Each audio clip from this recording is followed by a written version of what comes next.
Okay, we are going to discuss the true and false questions in this video. We have few of them up to 20, I think 20, 30. Yeah.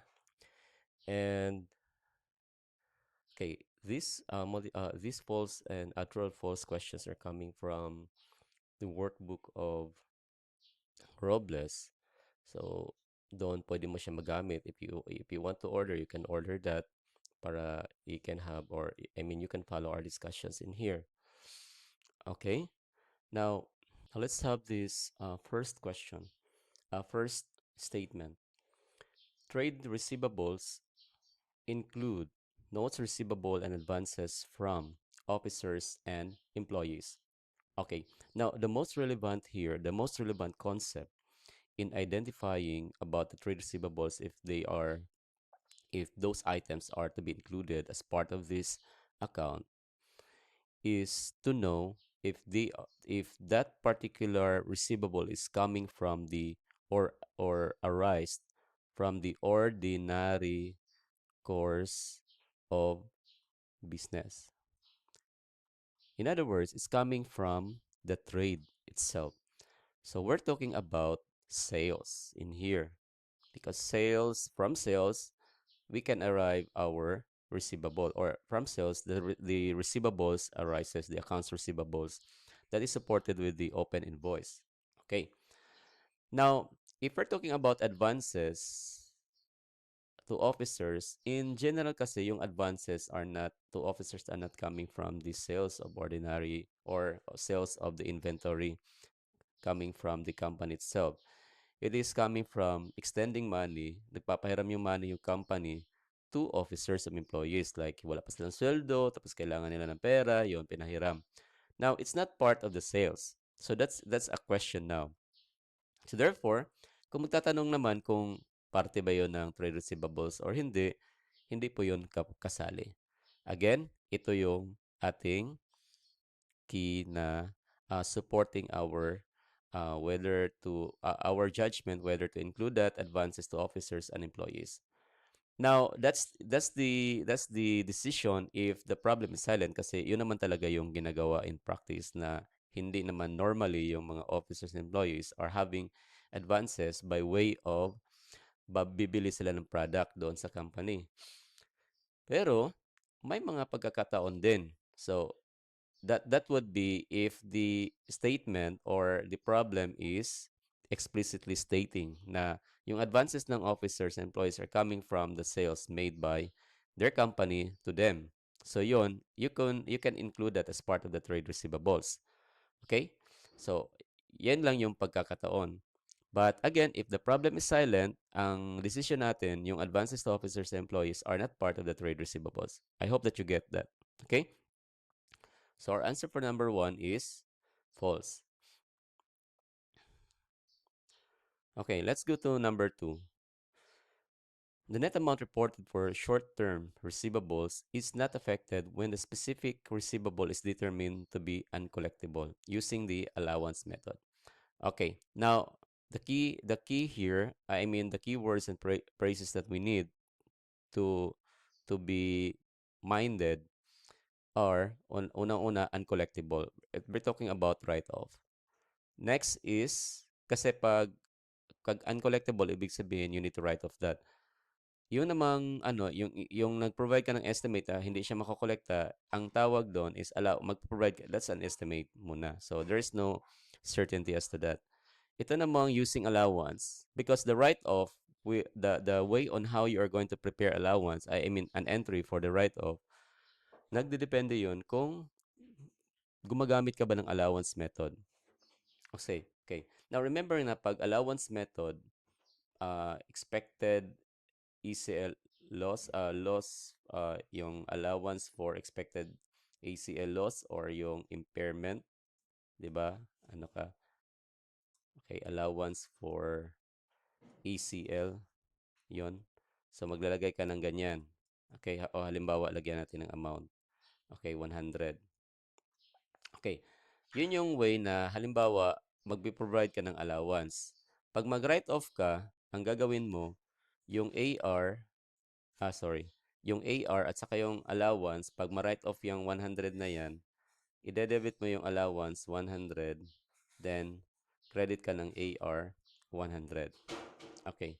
Now, what's the relevance of what I'm saying? Kasi ganito yan. Doon kasi sa presentation ng Statement of Financial Position, ang presentation ng AR is ganito, yung sa trade receivables. AR, then less yung allowance. Halimbawa, yung AR ngayon is, halimbawa lang ha, is nandun sa 1,500. Tapos yung allowance niya is 100. Therefore, yung kanyang net is 1,400. Okay. Now, what's the relevance of using this allowance? Okay. Kasi pag allowance method, ang kanyang entry nga is ganito. Debit allowance on for ECL and credit accounts receivable. Okay, so ano yung impact dyan pagdating dito sa net? Kasi ang tanong niya dito is, what is the effect? The net amount, sabi kasi niya dito na the net amount reported for the short-term receivables is not affected daw kung mag-write off under the allowance method. So, titingnan natin. So, under the allowance method, nung nag-write off siya, nagkaroon siya ng debit 100. So, tanggalin natin yung 100 dito. And at the same time, tanggalin natin yung 100 dito. Okay, tingnan natin kung anong mangyari after the allowance. I mean, eliminating the 100. Okay, so 1,400 dito. Dito naman, 0. So, wala na. So, yung net dito sa baba, makikita mo, ganon pa rin. Okay? So, meaning to say, using the allowance method, pag mayroong write-off using the allowance, walang effect as to the net. Okay? Net amount. So, therefore, this statement 2 is correct. True. Okay, now let's move to statement number 3.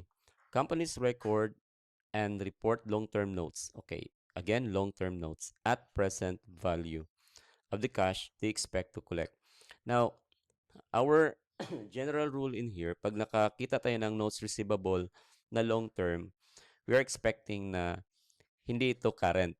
Okay? Pag sinabing long-term. And we cannot present that as a current receivable. So therefore, most of the companies, pag ganun, pag it will take more than 12 months to receive that, kailangan talaga na i-compute yung present value. Okay. So, it might be na magtatanong kayo na, Sir, what if the interest, bakit yung mga iba na may notes na may interest, halimbawa, 100K, tapos may interest bearing note. Sir, do you need to get to compute the present value of that? Ang ano ko, ang sagot ko diyan is hindi. Bakit?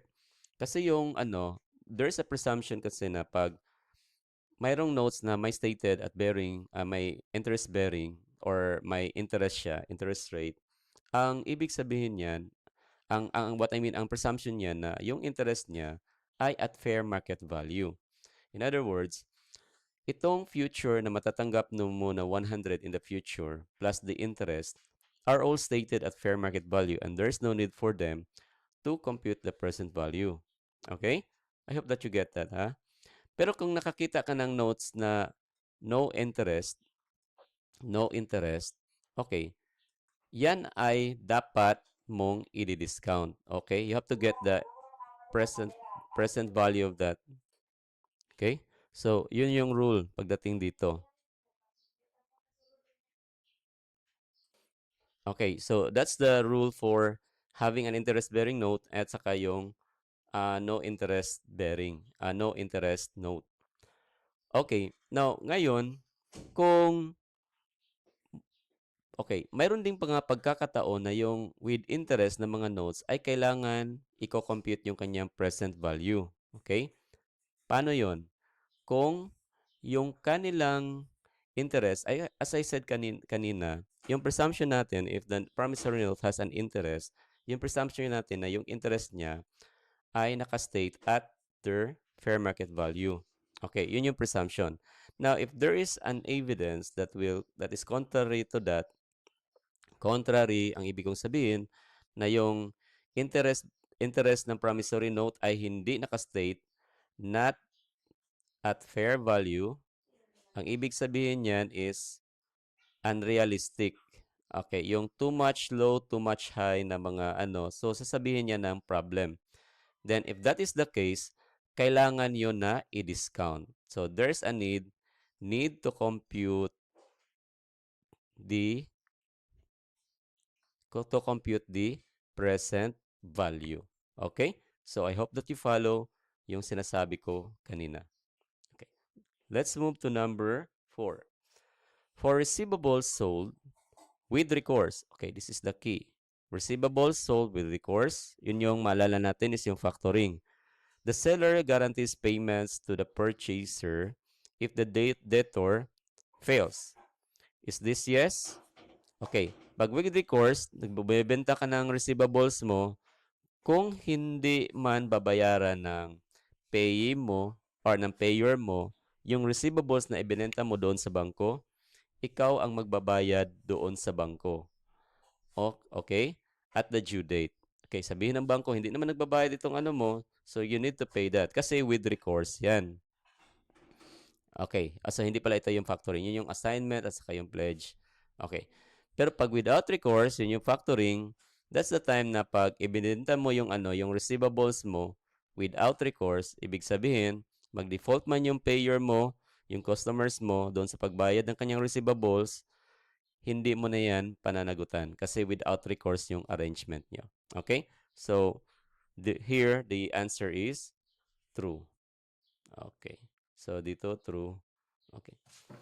Now, let's move to 5. Okay. Ang sabi dito, all claims held against customers and others for money, goods, services. So, lahat na ito are reported as current assets. Okay. Well, this is not true. Why? It is because ganito yan.